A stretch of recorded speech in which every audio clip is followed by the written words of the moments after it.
Hi, McCartney fans, and welcome to episode 128 of Two Legs, a Paul McCartney podcast. I know we're getting up there. We are a Paul McCartney talk show, mainly dealing with the solo career of the one and only Paul McCartney.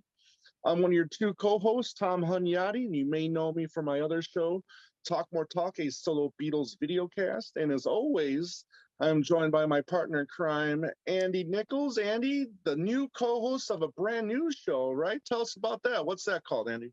Yeah, that's called Anything But the Beatles, and that's a monthly show that I co-host with fellow podcaster Ethan Alexanian, where we pick one record that is not affiliated with any Beatle connection, and we just sit and kind of geek out about it. And we did the Who Sell Out last month. To tie in with the 50th super anniversary deluxe box set, which I'm still going through, and that's just an amazing box set that is just got so much in it. And next month we're going to tackle an album by Electric Light Orchestra, but not one of the more famous ones. Which one? I can't give it away. Don't give it away yet. But it's not a super popular one, I'll tell you that. And it's after Out of the Blue. I'll give you that much. So it's a later one. Okay. All right, interesting, cool. Yeah, But I listened to the show, thought it was great. I loved, the fact that you guys were very well connected with that album. It just seemed like you guys really love that album. You nailed the Desert Island disc for me, Andy. Yeah. The Who Sell Out. Yep. Just for the jingles, right, Tony? Just for the jingles. Yeah. So that was good fun working on that with him. So thanks, partner, for that. And just back on two legs. And although we are Paul McCartney, this episode is not really so much about Paul McCartney now, is it? Not really. So as you can see, we have a special guest, a returning guest. We're very happy to have Tony Traguardo from the Fab4Free4All Podcast coming back to talk about an album that I was really glad and super stoked to hear that he liked this. I remember he was listening to an episode of Fab4Free4All, and you mentioned how much you love this album. So automatically I thought, well, we got to get this guy on the show so I can talk to him, because Andy here, he knows the album, but he's just not, he'll talk about it here once we get to that. But Tony, welcome back to the show. How you doing, my friend? Very well, man. It's great to be with you guys again. It was a lot of fun last time, and it's gonna be a lot of fun. While. It's been about a year. It has, yeah. It was a kick. Yeah. Cool. But first, before we get started, there's a little bit of news. The McCartney machine. Not that this is really, McCartney. I don't know if McCartney is getting any money for this or not, and who cares if he is. But we got the McCartney stamps now from the UK. God. It's just, I don't know if you guys think. And you bought them. And you bought them. Yeah, I did. I got no shame. It's just like, it's. I did spend some money on some of these stamps. I might go back and get a couple more. We'll see. But I was kind of impressed. I mean, some of the images are fine. And I kind of a little bit better than the John Lennon ones that came out a couple of years ago. I thought, and you got a great variety. I mean, especially as we know with Egypt Station and McCartney 3, we're getting plenty of our variety here in the McCartney world. Tony, did you get a chance to take a look at these stamps? I think they look great, man. I really do. And as you said, I mean, the Lennon ones were nice, but I think these are, I think they look great. I don't know if I'm going to do it. I don't know if I'm going to, make the investment, but I think I might, just fun to have.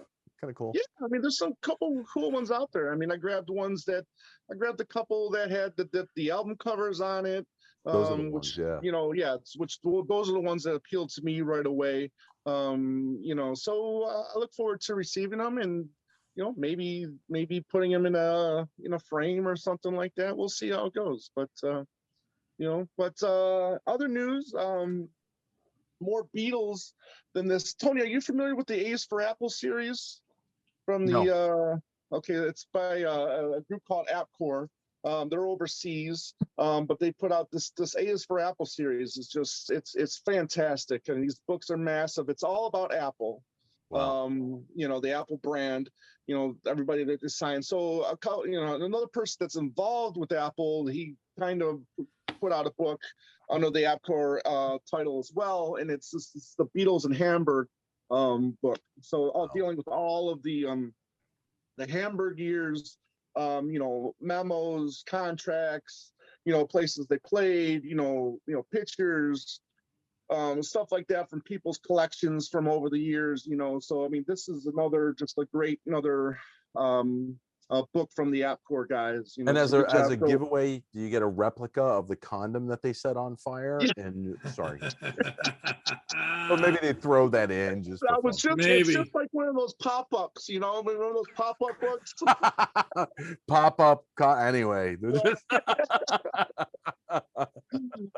I did talk to one of the guys about that because we're going to try to get the author on here in a future episode. After we get a good look at this, because Andy, you ordered a copy, right? Too. I did order it. Yeah, it's coming. Yep, it's not wasn't cheap because it's printed in Germany and it's right.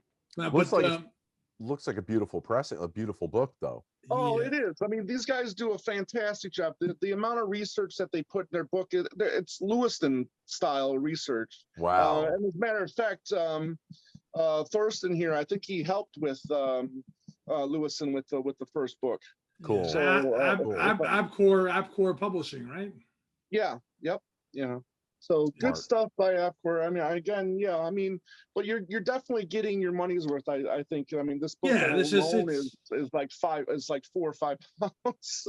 Yeah, no, it's a good book. So that's a worthy addition there. Right. So, but let's get into the topic today. We're going to talk about McGear. Our thoughts on McGear. When we first discovered the album, and Tony, you've like I said, I heard you say how much you liked this album before, but why don't you start off and just tell us when you first discovered the album McGear? Wow. I mean, I probably found the record. I grew up in Nassau County on Long Island. We had a used record store over there called Scrooge Discount Records, which I could take from my home in Port Washington. I could take 2 buses and get to Scrooge Records. And it's like anything else. You always have these back then anyway. We had mentors at the record stores. Right. You had the guy that did the "Don't buy that, buy this." Right. And I probably got the record when I was 11 or 12. So that was probably 76 or 77. And you're already well-established Beatles fan, solo Beatles fan at this point in time, right? Yeah. Yeah. By that time, I was already, addicted, and I was already starting with the boots and all that stuff too. So, right. But yeah, it was the record store guy that said, "Did you know about this?" And it was, what? And there was a used copy of McGear. It was the American version, so it was the single sleeve, not the gatefold. Yeah. I didn't find out about the UK pressing till much later. Gotcha. But took it home, and the funny part of it is that I had a neighbor who had turned me on to a lot of used to listen to a lot of what then was new wave. So I was a real early adapter of Talking Heads and Ramones and all that. But he also knew Roxy music. Yeah. So I had been mildly familiar with the opening cut from Sea Breezes from Roxy music. Yeah. So, that just went, so already there was familiarity right from the get-go. And then you heard, Our Kid throughout the record too. And I said, oh, wow. So it blew me away. Really did. Really did. Cool. Yeah, I mean, I'll tell you, be honest with you. I mean, this was one that just, went over my head for many years myself. It wasn't until, it's funny, I think it was probably maybe 2010, I was thinking, when I saw somebody posted on a Facebook page or something like that, and it was like this, and then somebody was posting like the McCartney interview from 1980, just the kind of the rare things that you don't see, every day. And so I was like, oh, cool, and this is right when I was really starting to, get more into collecting and stuff like that. So, picked it up, but I got to tell you, for me, I didn't really like this album the first time I heard it. Sure. And it took a couple listens, but I'm glad I kept with it. You know what I mean? Because McCartney, as we'll learn, is all over the album. He produced it. I mean, he wrote or co-wrote 9 of the 10 tracks. So for me, this is like a lost gem. That people, if you don't know, should definitely at least listen to once. Yeah, Yeah. totally agree.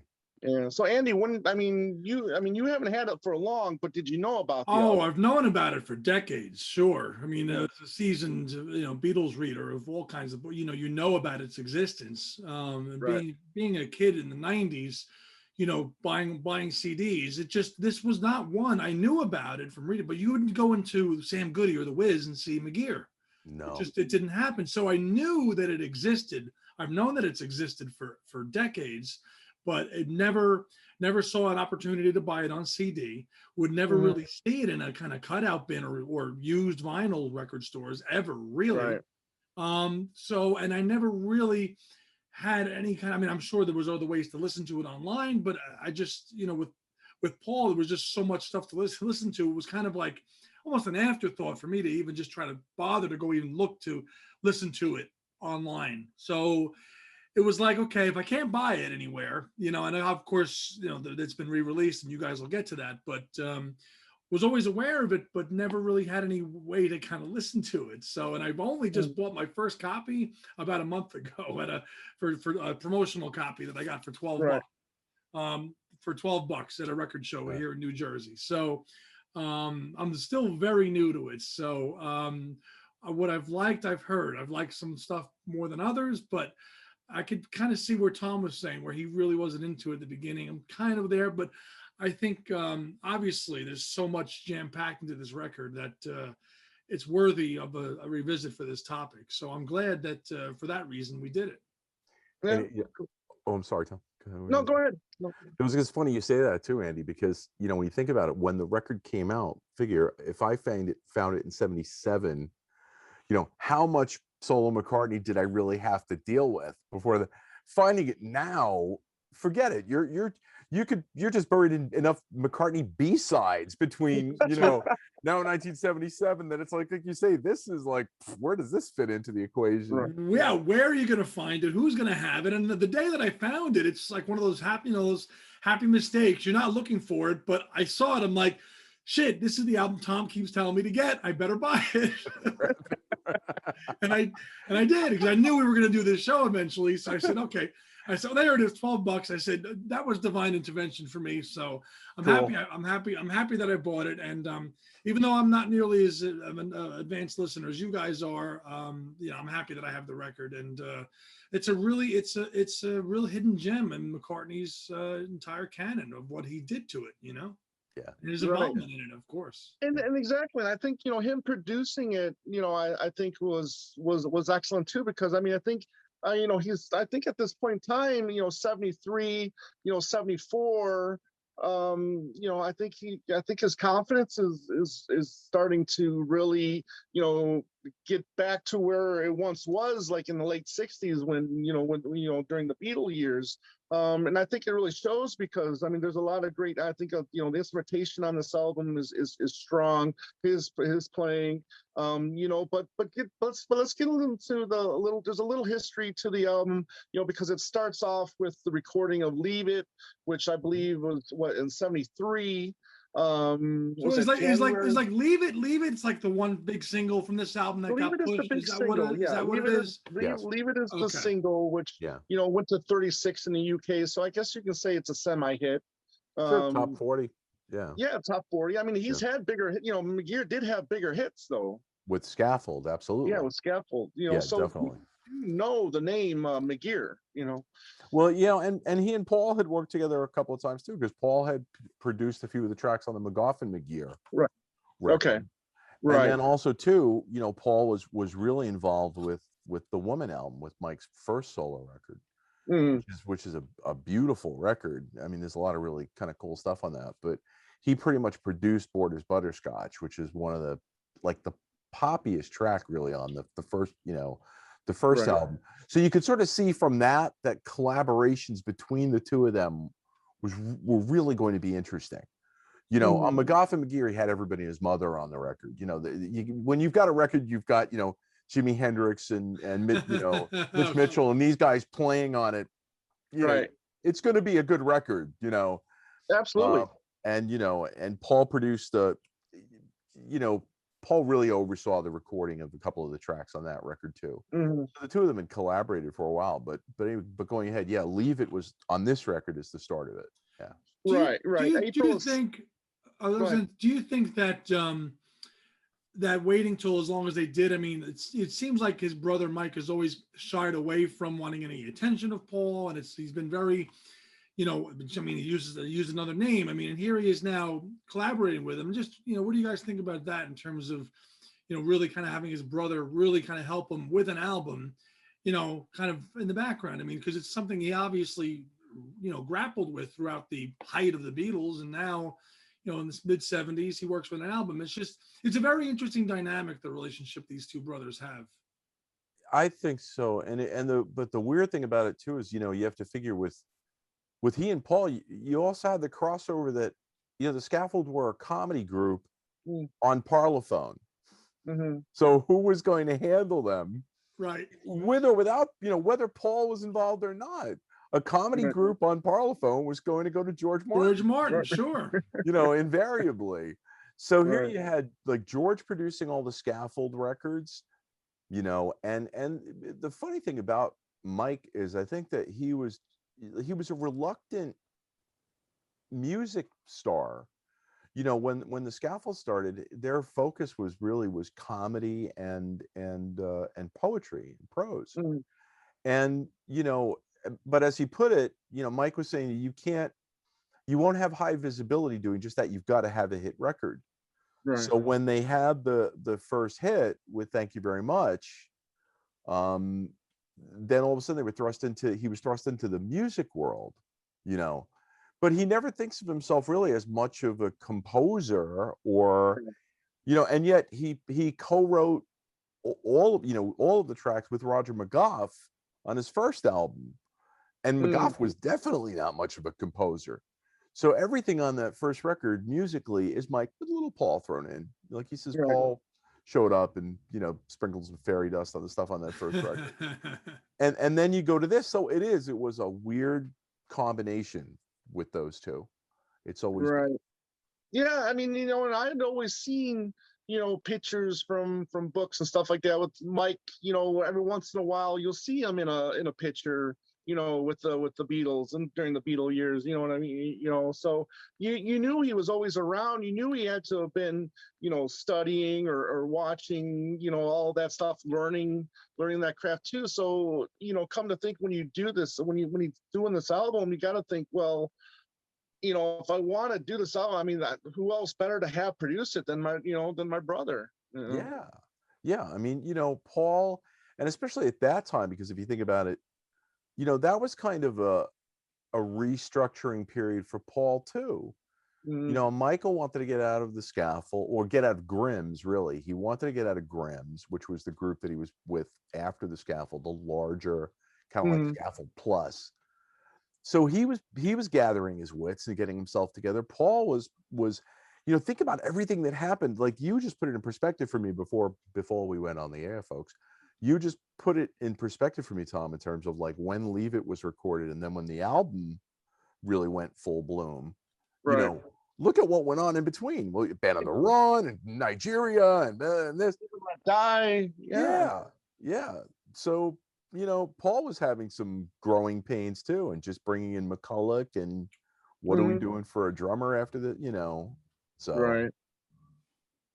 Yeah, it's fascinating stuff. I mean, especially when you look at the timeline. So April 73, they get together, they're doing, Denny Sywell's still with the band. So they do the song Leave It, and okay, so now what are they going to do with it? I mean, you see stories about now, okay, they do the song, they send it to the Eastmans. Okay, the Eastmans are now going to prep it up for whatever. And then they're like, okay, no, let's do a whole album. I mean, obviously now we got to wait, because he's also now got plans to do, what Band on the Run. He's got to record that first. Then we lose members, so now we got to replace band members. So that's that takes time as well. But our friend Hudson, when he was interviewing Denny Sywell and Fernando Perdomo for the Ramon tribute, see, I typed in and I asked him. I said, ask him if he remembers anything about Leave It. And did he? Yeah, unfortunately, he didn't remember anything about it. Wow. Probably thought it was a Wings track. Wait a minute, did we? That was a Wings track. We didn't do anything with it, actually. Yeah. Well, which is odd because between him and Juber, those two are usually the ones with the better memory. Yes. From when they were in the band. Yeah. Yeah. But yeah, so it's just like, okay, but then you also get you start reading more information. Okay, so now they got this the song Leave It. Now what they're gonna do? Now he needs to get a record deal, right? So they're gonna take it to Warner Brothers and will sign Bad Company. Now they're gonna maybe try to sign McGear and yeah, I'm sorry, yeah, Badfinger. Thank you. Okay. So I'm sure in Warner Brothers' minds, they're thinking, okay, well, if we sign McGear, McCartney's contract's is going to expire soon. So maybe use this as a way to lure him in. Yeah, absolutely. It's all in the family. Why not? Yeah. I guess, yeah. But and plus, wasn't there and then they signed George Harrison as well, and that's where they distributed his Dark Horse through Warner. Yeah. And then speaking of George Harrison, he also recommends them to record the album at Strawberry Studios, which they do in January and February of '74. Southport, baby, Southport. Yeah. North of Liverpool. Right. So then.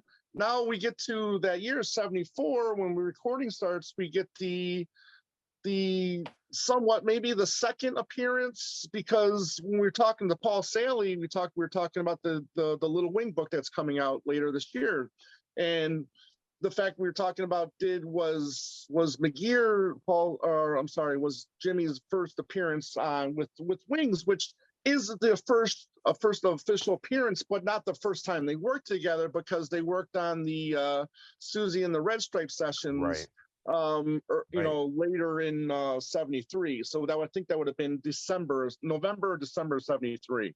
Yeah, well, I forgot that falls in the middle of that too. Wow. Yeah. Wild period. Yeah. There's so much going on. Good Lord. And then we're talking now, okay, so Jimmy's still not like an official member of Wings yet while recording this album. I think the cool thing about when you look at the personnel on the record is that it really holds up so strongly as the idea of being a Wings record, as opposed to the fact that something like, Woman had a bunch of different guest players. Again, not, no Paul's band involvement on that. And everything else they did, McGough and McGear was like cast of thousands. This record, it's really kind of insular. It's really just the band, right? An old friend. They bring Brian Jones in from the Undertakers, so that's Jackie Lomax's old band. So talk about keeping it kind of again still in the family. But then you get the couple of guest appearances, Patty Maloney from the Chieftains, right? Who Paul would later use on Rain Clouds, right? Yes, yeah, and and my God, that's Patty Maloney, right? And and Derek Taylor, as a voice, right. Jerry Conway, the drummer, had also played on Woman, so he was a McGear guy too. See, I was curious too about that, because I was looking up for information about him, because he did a lot of work with Cat Stevens, did a lot of work with Fairport Convention after our friend David Maddox left the band, and then when you say, all I saw was he only worked on McGear, so I'm kind of happy to hear that, because I'm going to have to go back and now I have to try to find that Woman album. Yeah, and good record. Good record. Yeah, really interesting. You got the 10cc connection on here too. Oh, right, of course. Yes, that's right. Yeah, of course. And using the studio too. That right, which they were not credited at the time, being on the record. Oh no. And I don't think they're credited on the reissue either. 10cc isn't? No. Right.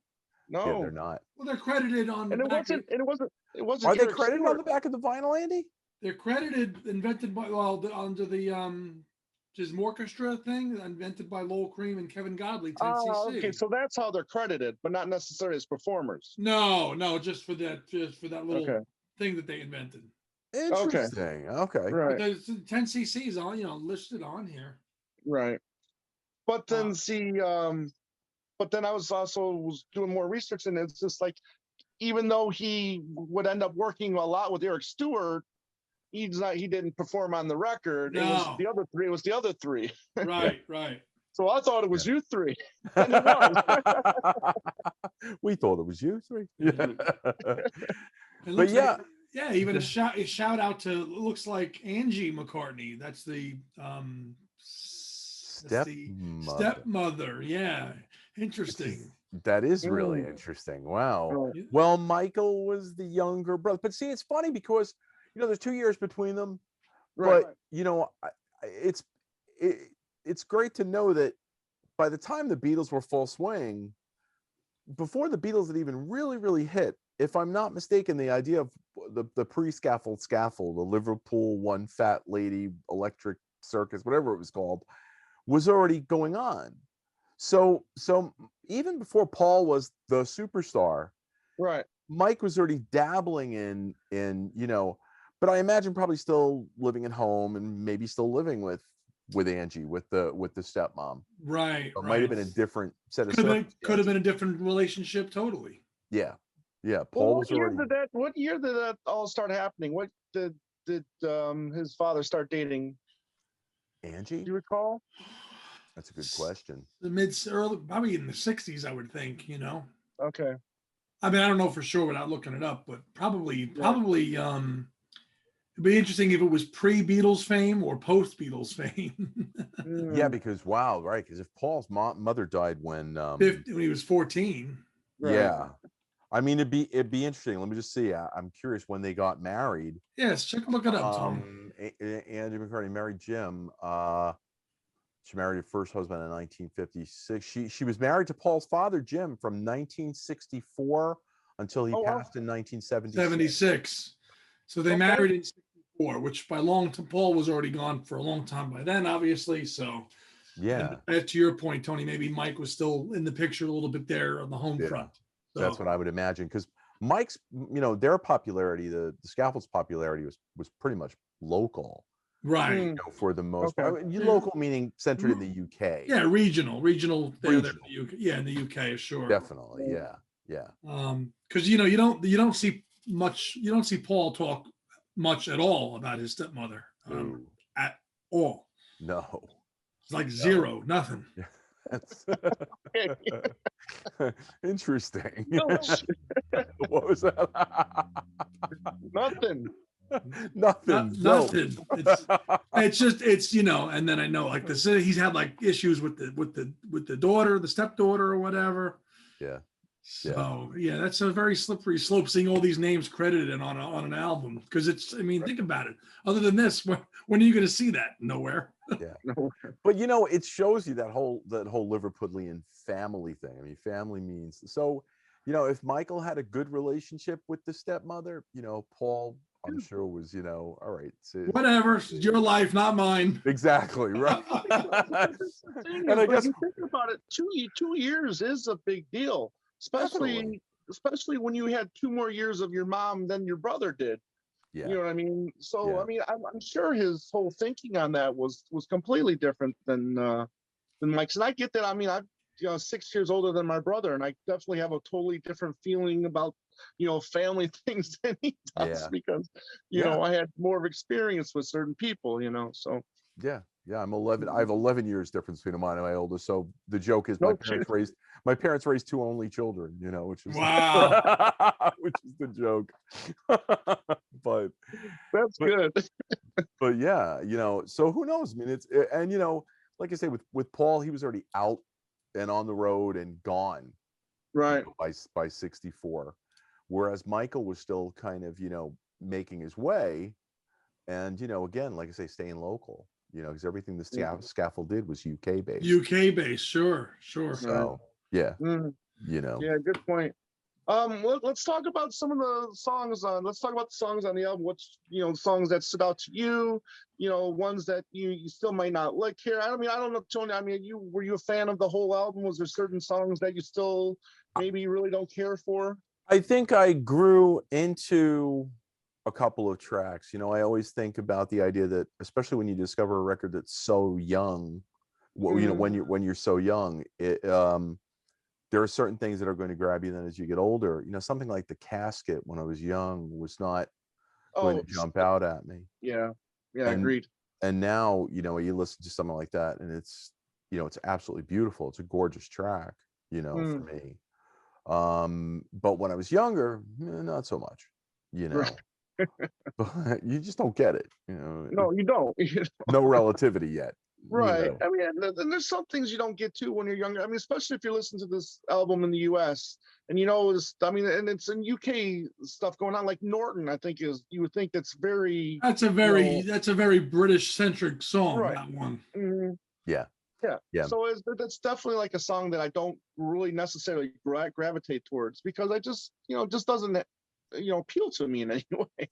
Norton was one that I think grabbed me too when I was young because it was so quirky. It was quirky, and also too, back then it was still, I knew the fact that like Brian Epstein couldn't let the world know he was gay.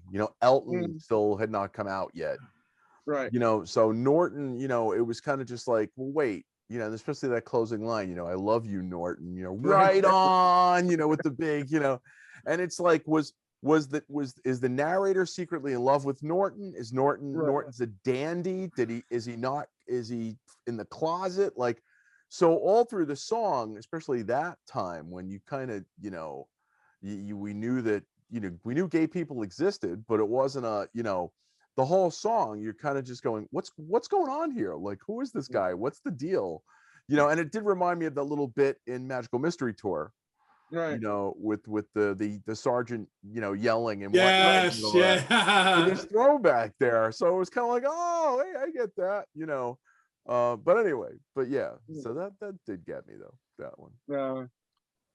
Sea Breezes. I mean, you said you're. I mean, this was written by Brian Ferry. And you said you were already a fan of Roxy music at that point in time. How does that cover match to the original? I think it builds on the original. I think the original's a little more sparse. It probably sounds a little bit closer to the unadorned version that's on the bonus disc with Roxy. But I think that it's a lovely cover. I mean, Paul brought this one to the project. Okay. And I'm curious if Michael had any real connection, quote unquote, to the song, or if Paul just said, hey, little brother, hey, maybe do this one, hey, but it's great for his voice. It's really great for Michael's voice. Right. Mike's got a very Brian Ferry type voice, I think. Yeah, cool. Speaking of voice, I was going to ask you then. I mean, what did you think of his singing? On this and then the prior album?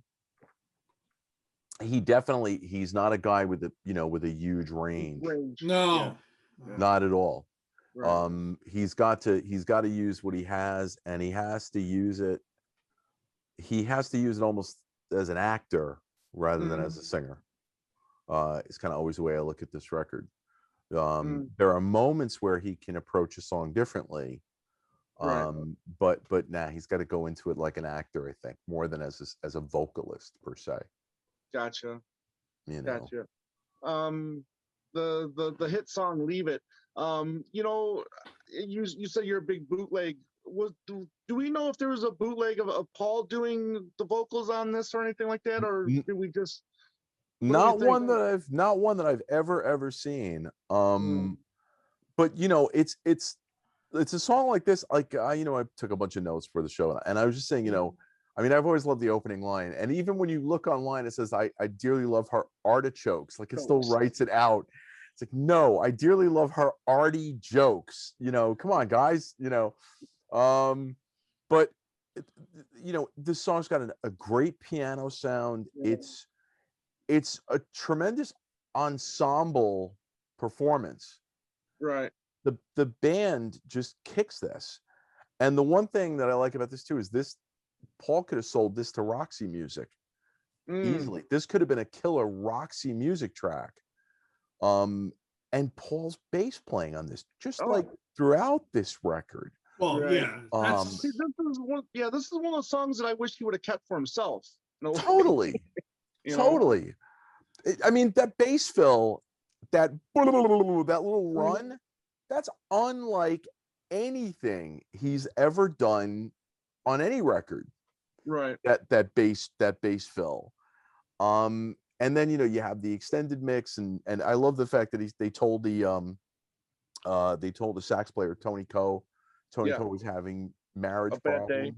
He was having a bad day, and they said just take your anger out on the solo. Love that. But anyway. Yeah, I mean, I kind of get that It's So Hard sax too, from this a little bit, because I think, what was his name? The name's leaving me right now. The sax player for It's So Hard. Was that King Curtis? King Curtis. Yeah, King Curtis. Because I think they're saying that he had a bad day when he recorded that as well. So kind of a little similar story, but I love the two. I mean, I love that both. I love the horns on both songs actually. So yeah. But that's definitely a highlight for me on the track for sure. I tell you what, in my limited knowledge of the LP, the one that I actually come back to the most since owning it is that What Do We Really Know? That song, that's to me, that's the one I'm like, okay, repeat. repeat. McCartney, and that's like the first time you like really hear, Jimmy. Yes, shine. Jimmy, yes. And you hear Paul screaming, which is like, okay, this is good. And am I correct? Is this Paul McCartney's only bass solo ever? Could be. Could be. I mean, I don't. Where else would you hear a bass solo from? Right. Right. Can't think of where would he ever else do that? But that's an addicting song. That's a great. And it's got a great coda at the end too, and with Jimmy is just really wailing at the end there. I'm just good. I mean, good choice. I'm glad you like that one because I mean that's definitely one of the better upbeat. Rockers on the album. That song. I mean, from the second I played the album, and it's the second I'm like, this is a good song. I knew it right away. I'm like, this is going to be a good song. Listen, I'm still working my way through the rest of the LP, and I'm just nearly not as well read as you guys are. But that one is, man, that's a great song. And he wrote that. Didn't McCartney write that song? Yeah. That's a single composition from McCartney on that one. That's why I like. That's why I like it. Yeah. Well, the last track on side one. Now that one took some time. Was a grower for me. Which one is that, Tom? This is called Have You Got Problems? Oh, okay. And this one is got some great horn action, throughout this one too. And I've come to really appreciate, that on the record. And again, it's another McGear co-write, which so was Norton. So I would kind of love to see the process between the two brothers. Were they sitting, who brought what to the table? Did Mike bring some songs and Paul help and vice versa? Were any of these songs like the Come and Get It situation where it's like here's the song, do it this way, and don't change it. Right. Yeah, you'll have a hit. It's really funny because, like I say, we talked to Michael 11 years after the record, and he really didn't have a lot of just very specific memories of it being done in a way where Paul came in with this song, but it was never Paul came in with this finished thing. It sort of felt like it really was a marriage of everybody throwing in their vibe, and you have to wonder. I mean, McCartney, who we know told Henry McCulloch how to play the solos or whatnot, which used to piss Henry off. A project like this, I have to wonder if Paul kind of like let the reins go a little bit. And it was kind of like, Denny's got an idea here, and Right. because Mike seemed to make it sound as though it really was just this big, really cool, we're all in the room, let's make this record. As opposed to, like you're saying, Tom, I would think a Paul project, it's, hi, mate's got a song. All right, let's work on it, But then you also got to think too, well, okay, this is Paul's younger brother. You would think that he's going to be very protective and make sure that this is a good record. You know what I mean? True too. Because his stamp is all over it as well. Yeah, true too. Definitely true too. I mean, it's in some ways it's as, and I say this lovingly, but it's as sloppy as, especially if you got problems. It's as sloppy as anything on Band on the Run. Right.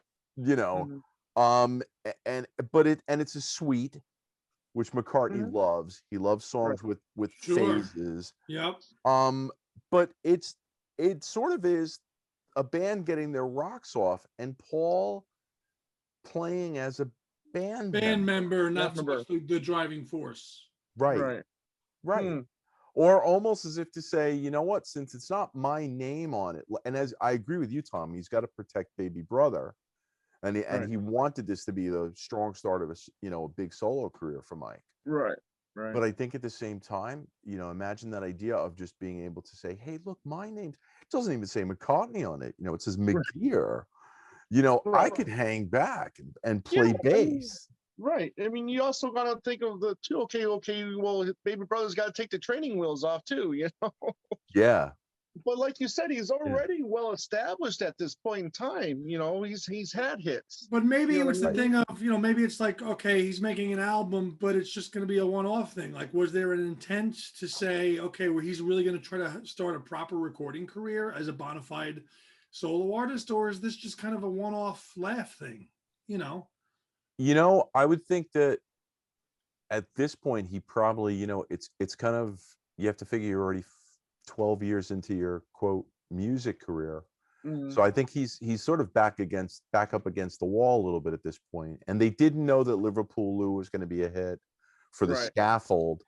They didn't know Scaffold was going to get back together and then do Fresh Liver. So as far as Mike was concerned, it's sort of like, well, going to go back to being a hairdresser, or I got to make this one stick. Island had cut him loose. Woman was on Island, so Island had dropped him. Right. So I think, I think in a way, in answer to that, Andy, I think he really probably was trying to make the go of it. So just start a proper career this way. Yeah. Yeah. And what better person to have on your side, than your older brother. No, for sure. I mean, it's just, it would have been, I mean, obviously, Tony, you probably know, were there other future attempts at recording after this album, or sessions, or? Yeah, there are a couple of things. Yeah, and Tom will talk about, I'm sure, a few of the things that are on the second CD. Right. Or some of the follow-up singles. So there was plans to continue, like, to make. There's plans to continue. Yeah, some of the tracks I think were recorded as late as 1980. Wow. That are on this box set. Yeah. Wow. So, but yeah, so going over, unless anybody else has anything else to say about the tracks on the first side, we'll flip it over. Just, I love the Elvis little bits and Have You Got Problems, the bow, but I love that stuff. Anyway. But you're right. But Andy, right off the bat, for me, Leave It, I've loved it from the first minute I heard the song. But when you hear Jimmy's guitar playing on What Do We Really Know, just yeah, fantastic. And then when you go back, if you realize that, okay, then like us, and you'll go back and, okay, it's Jimmy who ends up becoming a member of Wings, and you're like, that's so cool. You know what I mean? Yeah, that's what makes a track like that stand out, for sure. Yeah. So we'll flip it over, and then we got our one and only McCartney Magoo. Is that how you pronounce his name? I think it's McGough. Yeah, McGough, right. Which is the casket. Now this is still like the one song that I'm still that hasn't grown on me really. I like, the musicianship is fine. Oh, yeah. But I think maybe it's just the lyrics or the way he performs the song that it just still hasn't grabbed me. The casket, but and maybe and this side 2 is my favorite side of the album. And I really just don't like the way it opens. It is a side 2. weird, it's a Yeah. weird side opener, Right. definitely. So I mean, I would love to see maybe Giving Grease a Ride open this track or open this side, because it's just it's a really grab you by the balls kind of song that Yeah. really gets you into side 2. But Yeah. I mean, to me, it's funny because as a composition, this one's probably grown on me more than I ever thought it would. I even wrote in the notes, I was saying, it's co-written by McGough and Paul and Linda. Right. And I wrote in big capital letters in my notes, I wish there were more of these. because I mean, I love McCartney solo stuff, but Right. from my show, I sometimes will goof on Paul's lyricism.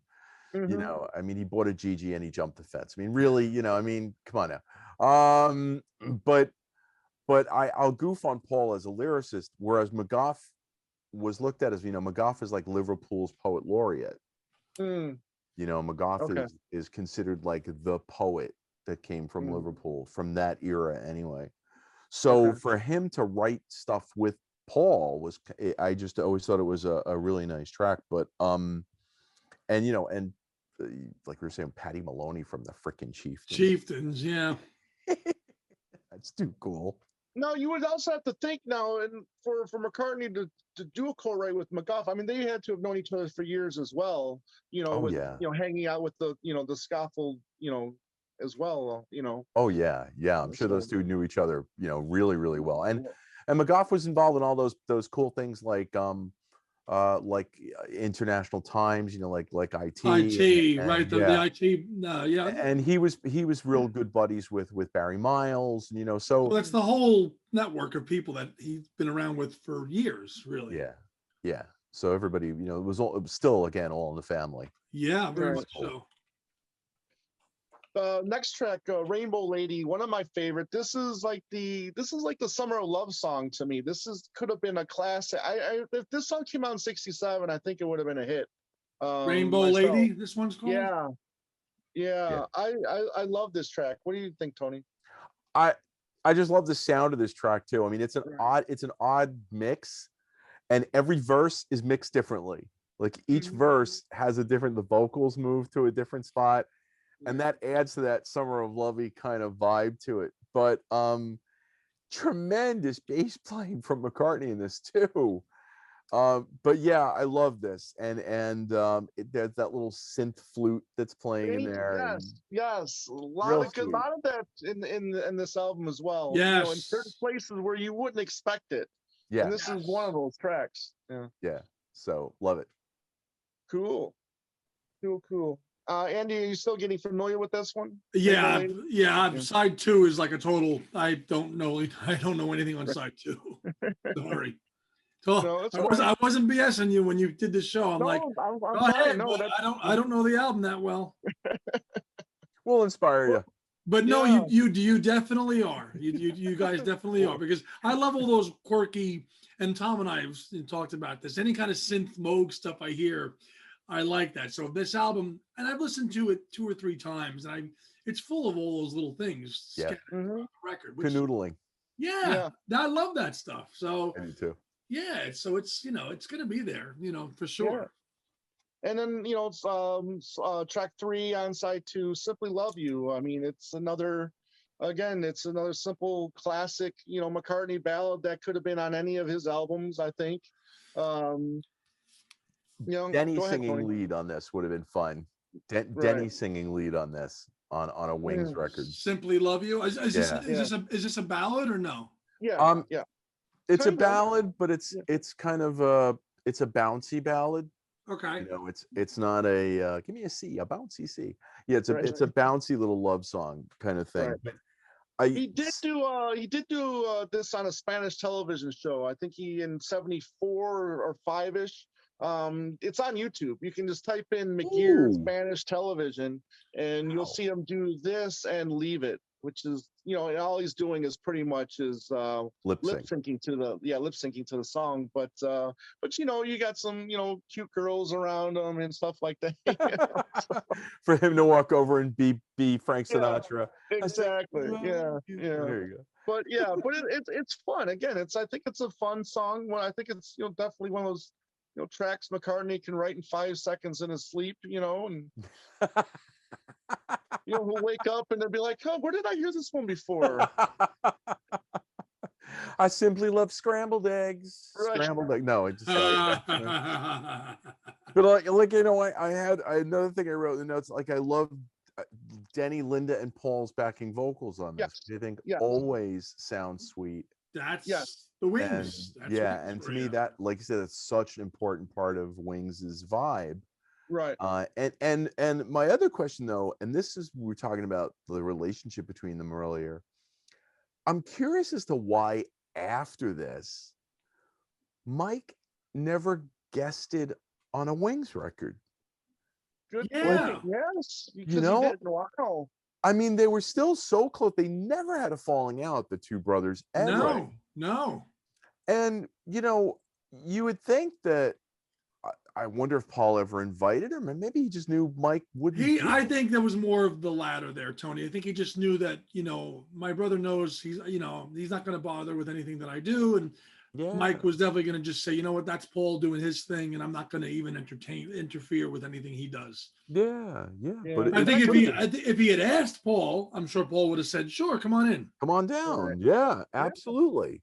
And it would have been maybe a backing vocal here or somewhere joining in with the Yeah, Denny that was more of a Linda. Mike saying, you know what, I'm not going to interfere with Paul's stuff, and if he asks me, so.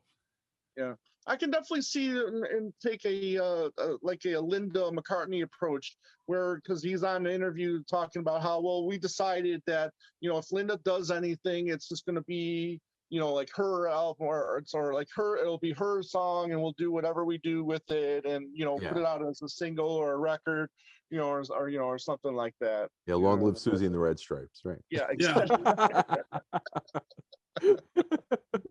But it's a fascinating point too, the fact that you never saw Mike on a McCartney record. Yeah, no, weird. It's not like he can't do anything. Right. Very bizarre.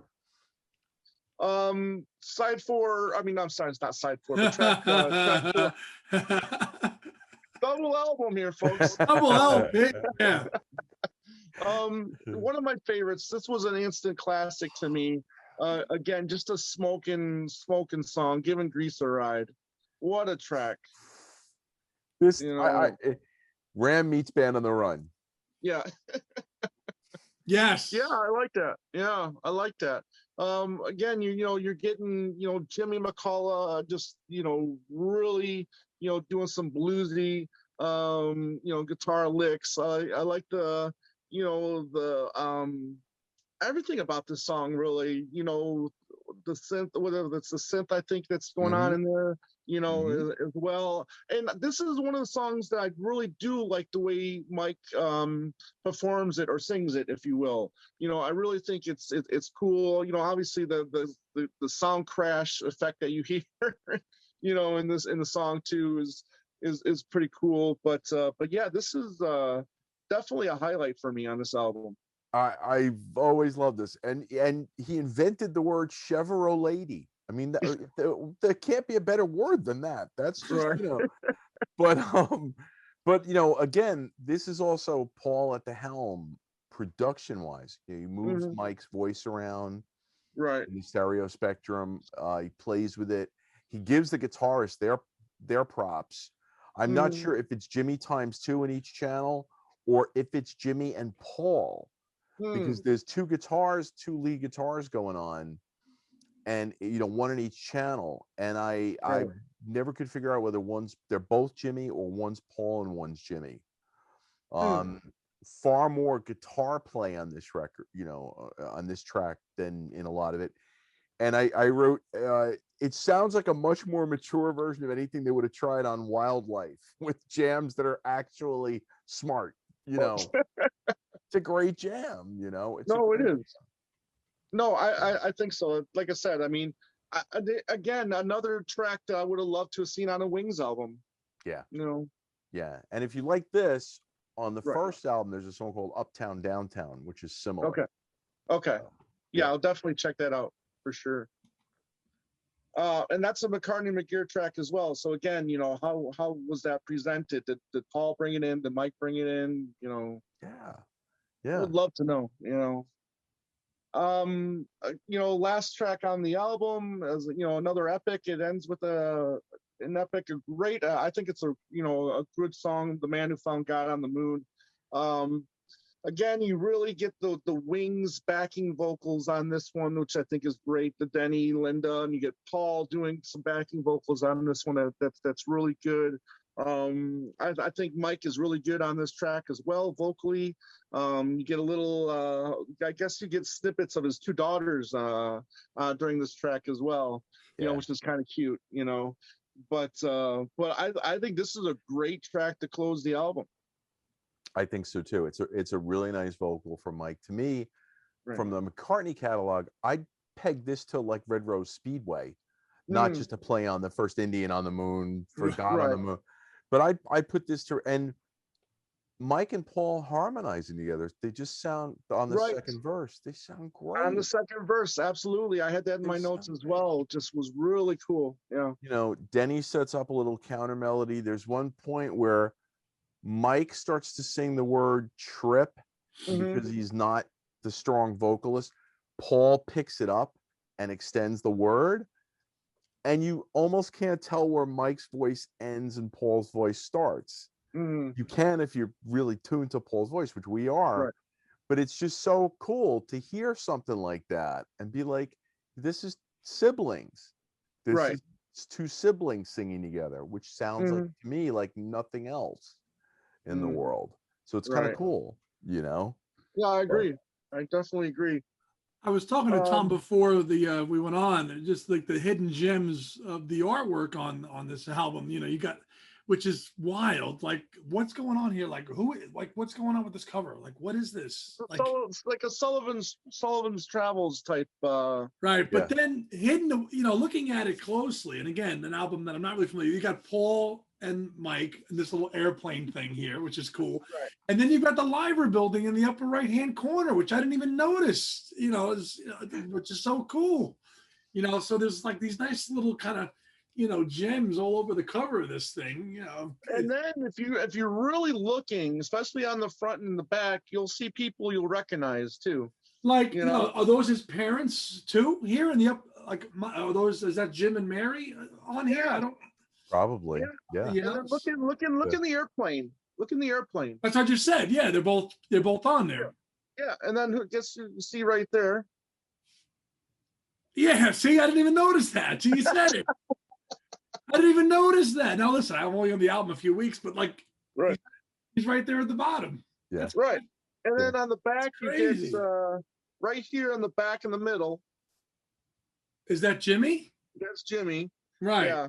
And then right above him, you'll see Denny. Wild. It's like it's all these little nuggets that are on this thing, whether it's the sleeve or in the music or the production. And again, it's truly an enigma of right. Really. So naturally, Linda's on the horse. Yeah.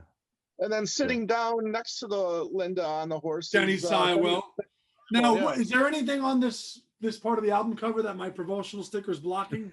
Yeah, it's the Man Who Found God on the Moon. It's an astronaut. Okay. Yeah. Okay. Yeah. And again, it's back to this idea that these are all these guys were all art school kids, for the most part too. Yeah.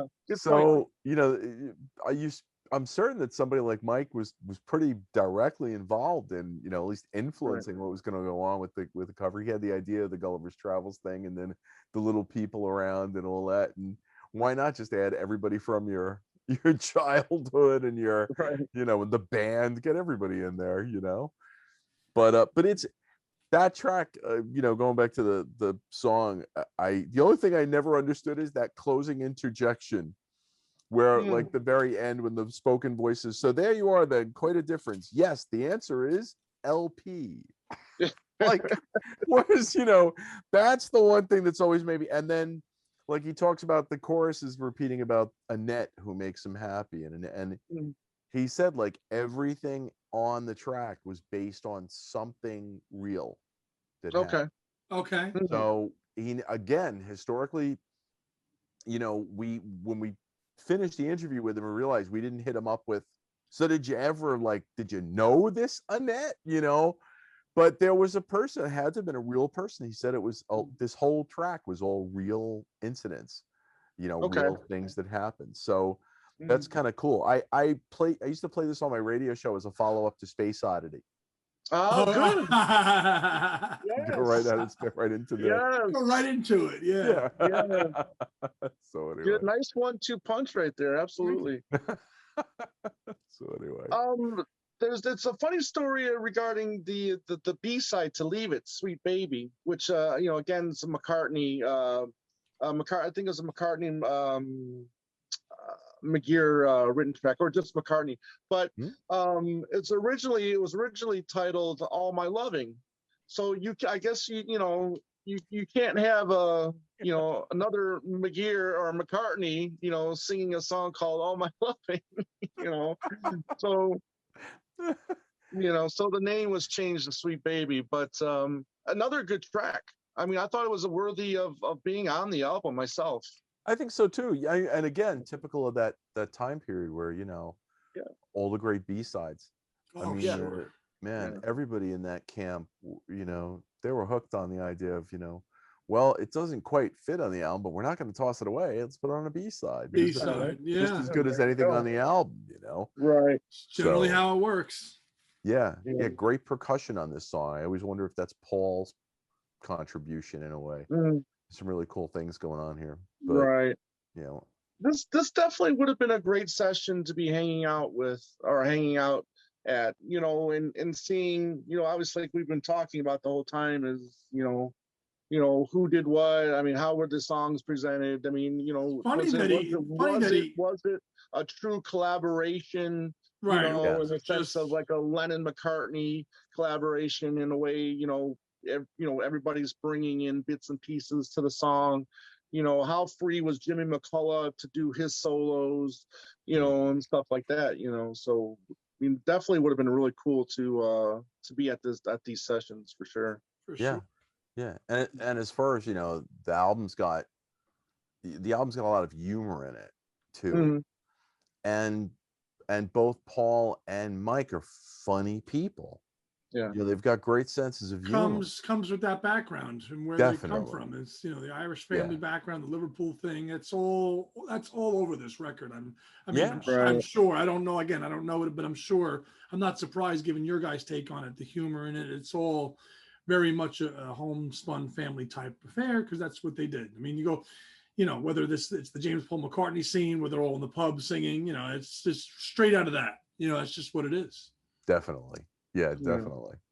So the reissue, I mean, so like Andy, you've got the US version in your hand, and obviously, like you said, it's just a single sleeve. Yeah, no gatefold. Yeah. Right. This is the Cherry Red record reissue from 2019. So obviously, it's the same front cover, but then you get to open up and cool. Get the more, the gatefold. So the giant. Right, so that was the Cherry. So Cherry Red did the vinyl reissue and the CD, 2 CD. And the CD reissue, yeah. So obviously, so you get the information here, what you got on the back cover of the US, version. But this is, this sucks that we didn't get to see this. This is really cool. I really like this. Photo right down there, right, sitting right down there on Merseyside. That's pretty cool. Feet in the water. Yeah. Another cool thing I actually didn't realize too is that it's very interesting that he chose, given his departure from Wings and that it wasn't so great at the time. Denny Seiwell actually, you see his photo on the cover of the album. It's very interesting. Given his relationship had strained with Paul by that point. But I think that shows respect to Denny Seiwell as well. He is a brilliant player. You Oh know, yeah, I think but it's cool though. Oh, Even yeah. after that, he was like, oh, he was still going to go on the cover. You know, I mean, he could have been like, you know, you left my brother hanging, and I'm not going to, you know, you might have jumped on this track, but I'm not going to put you on the cover. And he was, you know, but that's typical of the McCartney way, isn't it? So right. I think so. Yeah. The cool thing about these Cherry Red Records is okay. Now, when Cherry Red Records first put these up for sale, the lyric sheet there too. Yeah, you got a sheet in here, which now I'm missing the main thing I wanted to show you. But yeah, you got the sheet here. It's the same it's pretty much the same, but then you got the lyrics inside. You know. Oh, very cool. Yeah. Is that the first time lyrics? Was that the first time lyrics were included in this album, or no? Or did the original have them, Tony? Well, I didn't have the CD, so I don't know. You know something? I'm thinking the original had it, but I'm not 100% sure. I can't remember if I remember, pardon, the lyrics being very plain to me, but I can't remember it's because I was reading along with the sheet or, wow, long time ago that right. You know, I still have my original copy of the vinyl, but that's the fall down of us being in the CD generation. My vinyl is stuck in between my Wings records, and I haven't pulled it out since the CD came out. Right. You know, so I can't remember if there's a sheet in it, if there's an insert in the US or not. Yeah. You know? So when you went to go order these from Cherry Red Records, you had an option. You could get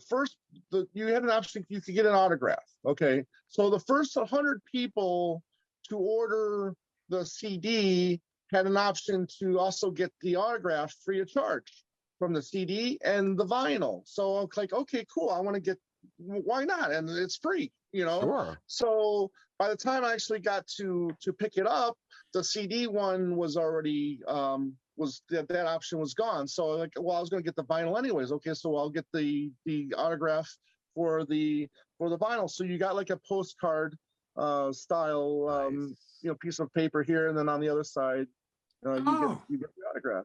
Nice. Pretty cool. Yeah. Very nice.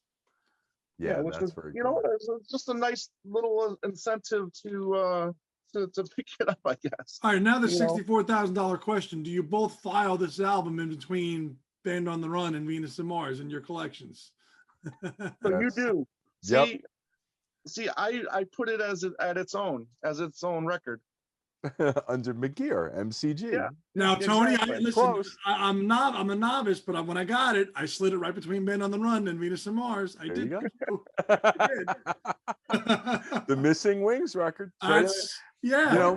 Can't put Thrillington under T. Good question there. And let's do that. I mean, is this a Wings sounding record to you, Tony? Yeah. I mean, it has. It's always been kind of a I look at it as the group Wings, right? Which Paul McCartney is a member of, correct? Being led by another guy, right.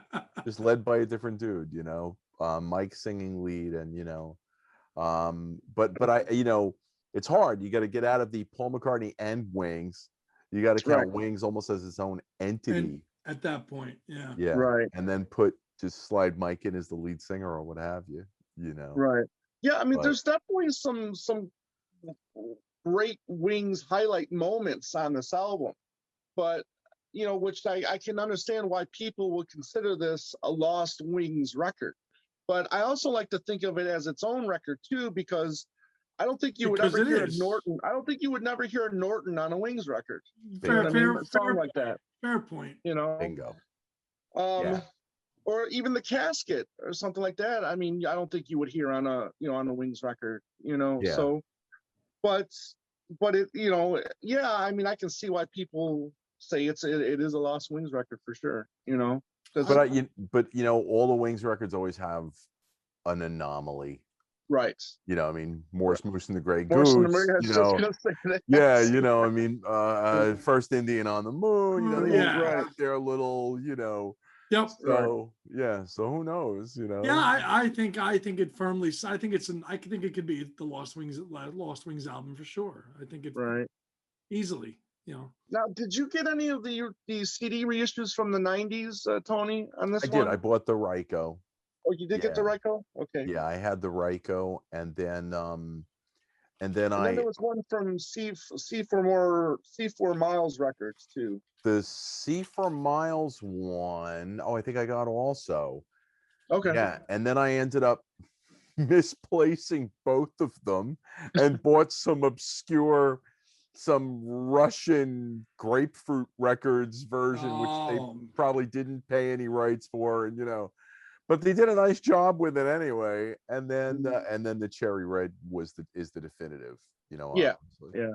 So here's the CD set right here, which is it is really, Nice they did a great great job with this one. It's pulled up, so like I said, you get a nice little booklet in here that has some stories. I mean, he loves to talk about the Schofield stuff, the beginnings of that, and then you get the remastered album, and then you get disc 2, which has all of those the B-sides and the stuff. Because it's funny, because when this was released in the US, none of the tracks from the album were a single, which was kind of weird.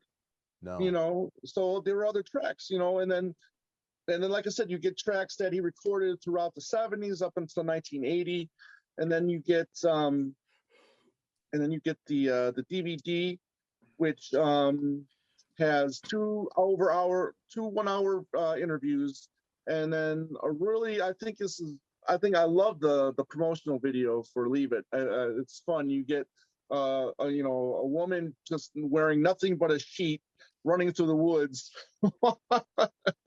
while very bizarre.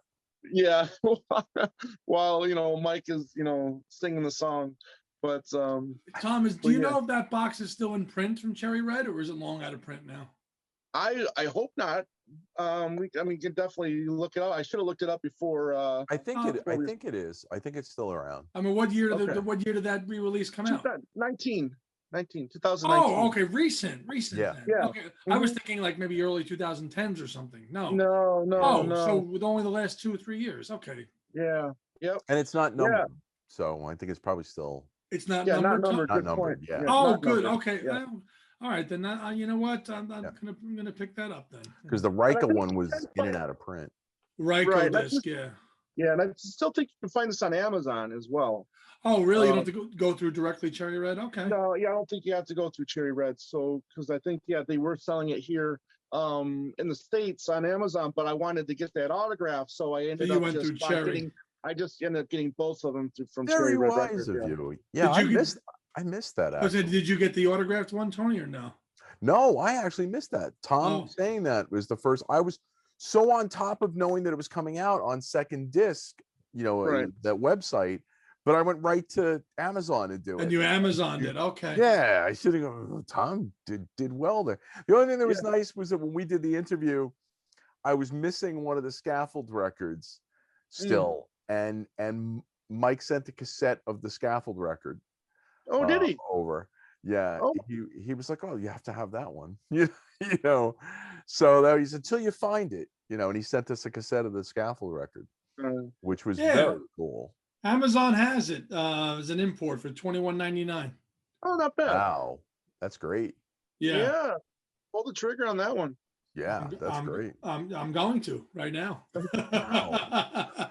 Buying the disc live during the show. I'm doing it right. $22.91. Done.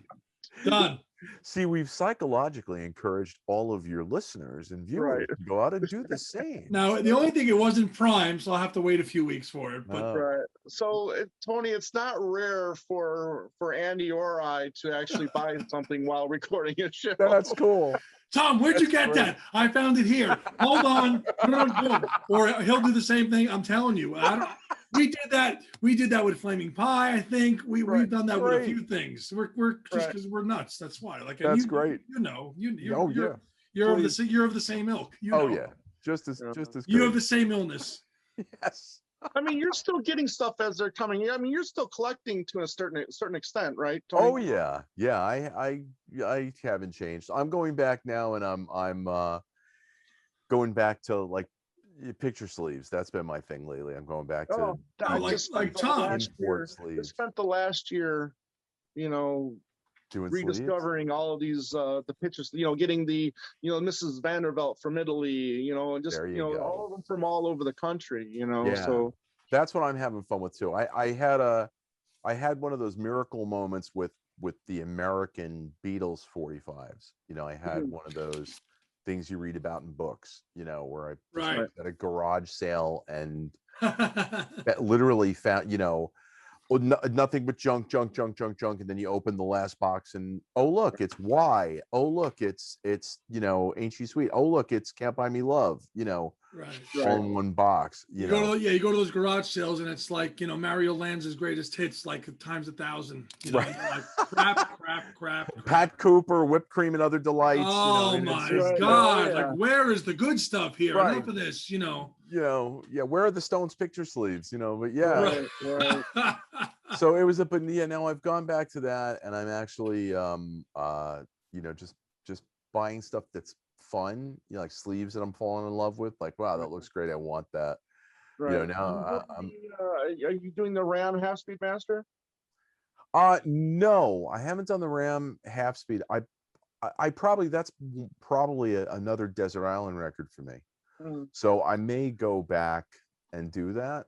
I haven't pulled the trigger on that yet, Right. but that might be something that I would go back and do because just that record's just. Yeah, it's gold. Yeah, it really is. we should have that. We should have that this week, right, partner? Hopefully. A week after, yeah. I mean, it's officially released on Friday, and McCartney.com seems to like to ship things on day of release. So we'll get it like in June then. Yeah. Well, yeah. As long as we don't have the McCartney 3 issues, we'll be okay. Whatever. Yeah. Whatever with that. Enough. Uncle. Uncle, I know, right? Ram Imagined, right? Isn't that kind of isn't that thing? Right. It's just going to be just a whole bunch of like postcards of people holding the Ram. I don't know. Right. New artists holding the Ram. I don't Ridiculous. know. But Let's talk Fab4 for a minute, Tony, because you guys just you guys kind of like did a McCartney centric episode here this last episode called "What Not So Silly Love Songs," which I love the title to that. Thank you. I wish I would have thought of that before you guys. But that's your latest episode, right? That's the latest episode. Yeah. We're just going on a little bit about Paul during the Jane Asher period. Jane as Paul's muse. Right. And what we think or don't think the influence was from Jane on Paul. I mean, you definitely get more interesting lyrics from Paul. I wouldn't mind if I knew what I wasn't, or I wouldn't mind if I knew what I wasn't missing. Yeah. Oh my God! I mean, that's kind of Lennon-esque in a way. Oh yeah.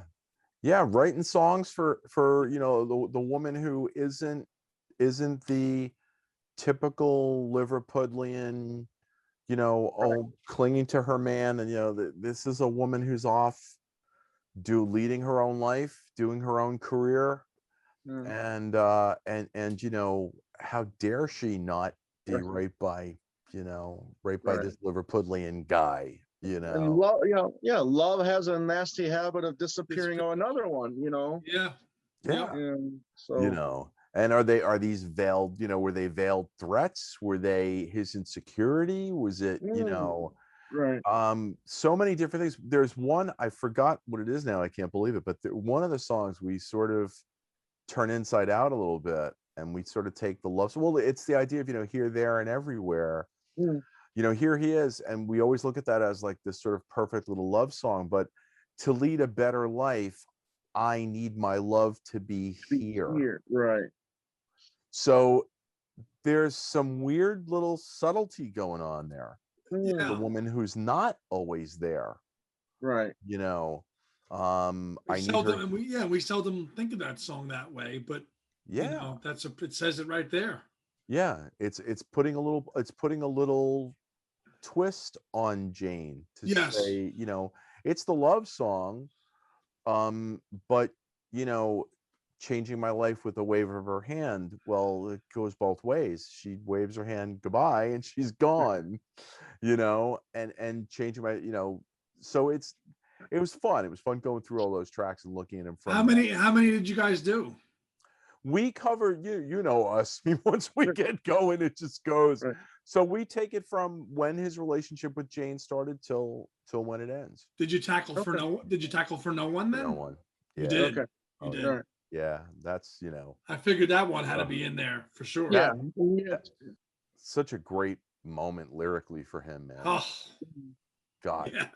Just Yeah. those little six stanzas or whatever it is, or wow, it's brilliant. In a way, you look at, you think of those lyrics, you know, that those Jane, you know, songs or lyrics, and you compare them to some Linda lyrics, and I think those Jane lyrics are better than those Linda lyrics in a way.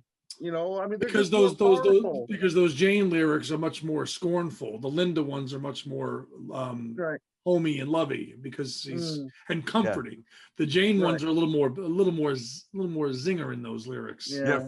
For Linda, he would have never Never written a song that started with never. "For I have got another girl." Ooh. No, you know, No. or, yeah, that so in a way, that's kind of romanticism there of the '60s and what he went through, and ended up producing, you know, some of the best music ever written.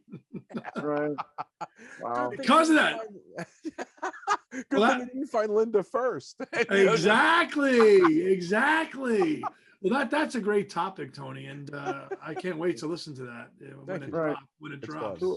So that you guys are on YouTube.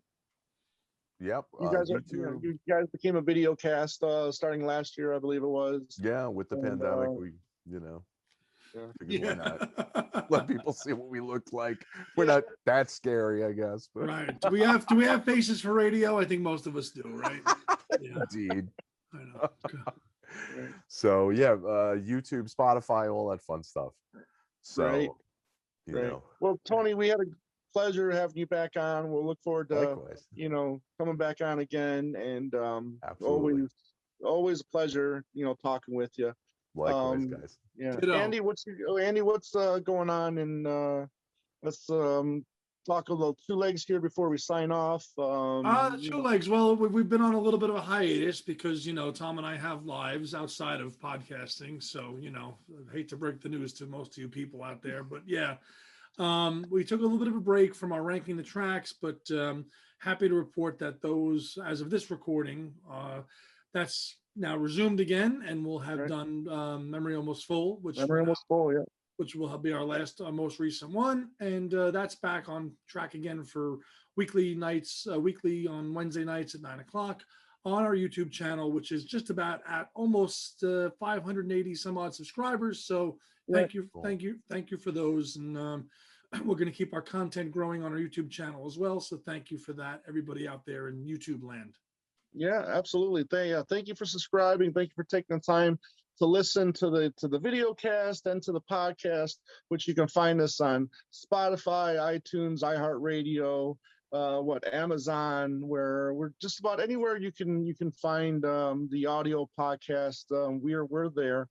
You can email us at twolegspodcast@gmail.com, Facebook, Twitter, and Instagram at twolegspodcast.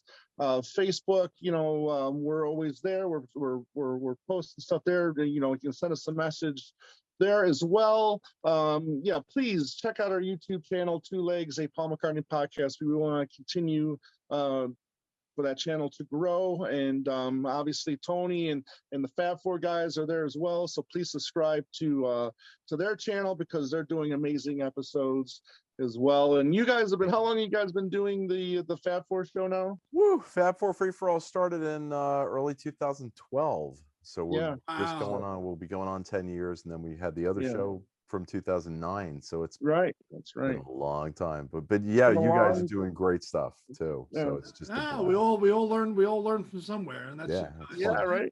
Thank you. Yeah, you guys help set the the way of the world here. How this podcasting.